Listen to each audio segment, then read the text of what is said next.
সকলকে জানাই আমি আমার অন্তরস্থল থেকে আন্তরিক শুভেচ্ছা। কিন্তু এই আজ যে দিন উপলক্ষে করে এখানে আমাদেরকে ডাকা হয়েছে, বেশি সুখ আমরা অনুভব করতে পারতেছি না। আমাদের হৃদয়কে ক্ষরণ করে দিয়েছে, আমাদের এই হৃদয়কে ক্ষতবিক্ষত করে দিয়েছে, আমাদের এই মনকে ভেঙে দেওয়া হয়েছে, আমাদের কিছু ভাইকে কেড়ে নেওয়া হয়েছে, আমাদের কিছু অটো চালক শ্রমিক সমাজের কিছু ভাইকে কেড়ে নেওয়া হয়েছে। আমরা আর এই মনকে সান্ত্বনা দিতে পারতেছি না তাদের দিকে তাকিয়ে। তারা ছিল কিছুদিন আগেও আমাদের এই মাঝে, তারা আজ আমাদের মাঝে নেই। কিছুদিন আগে আপনারা সবাই জানেন আমাদের দেশের সাধারণ ছাত্রদের একটি আন্দোলন ছিল। সেই আন্দোলনটি ছিল মূলত কোঠা বৈষম্য নিয়ে, কিন্তু সেই আন্দোলন সেই কোঠা বৈষম্য থেকে ছড়িয়ে সারা বাংলাদেশে সাধারণ জনগণের মাঝে যে গণজাগরণ সৃষ্টি হয়েছিল, সেখানে সাধারণ ছাত্রছাত্রীদের পাশে আমাদের আপামর জনতা, শ্রমিক, অটোচালক সমিতি, কৃষক, সর্বস্তরের মানুষ অংশগ্রহণ করে। এই ফ্যাসিবাদ সরকার ছিল, যিনি আমাদের মাঝে এখন নেই, তার কিছু সরকারি কিছু সন্ত্রাস বাহিনী ছিল, যাদেরকে দিয়ে তিনি আমাদের উপর অত্যাচার করে, অন্যায়ভাবে গুলিবর্ষণ করে আমাদের কিছু ভাইকে মেরে ফেলে।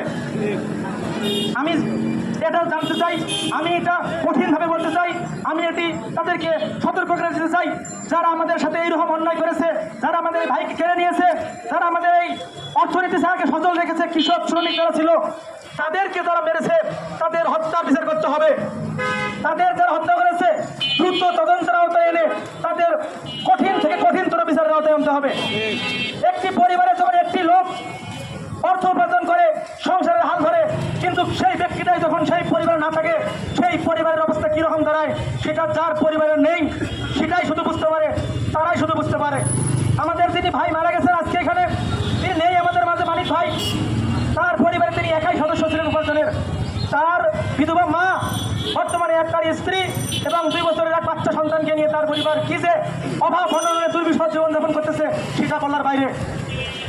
আমি চাইব সরকারকে আমাদের ছাত্রদের যারা শহীদ হয়েছে তাদেরকে শহীদের মর্যাদা দেওয়া হয়েছে, তেমনি আমাদের রংপুর শহর থেকে যে অটো চালক মানিক ভাই মারা গেছে, আমি বলবো তাকেও যেন আমাদের এই শ্রমিকের পক্ষ থেকে তাকেও শহীদের মর্যাদা দেওয়া হয়। এটা আমরা জোর দাবি জানাচ্ছি। এর বাইরে এইরকম একটি অসচ্ছল পরিবারে যারা দিনে দিন খায়, সেই পরিবারের ঘরে একটি মানুষ থাকে না কিছু অর্থ উপার্জন করার জন্য, তাদের পরিবার কি অভাব অনটনে যাবে সেটা দেখা বলা বাহুল্য, সেটা আর বলার অপেক্ষা থাকে না। আমি বলবো বর্তমান সরকার যারা আছে তারা যেন ব্যাপারটি তদন্ত করে তাকে আর্থিক সহায়তা করে তার পরিবারকে এই যে দুর্বিষহ জীবন, যে অভাবময় জীবন চলতেছে এবং সংকটময় জীবন চলতেছে, সেখান থেকে কাটিয়ে ওঠার জন্য সহযোগিতা করে আমি আবেদন জানাচ্ছি।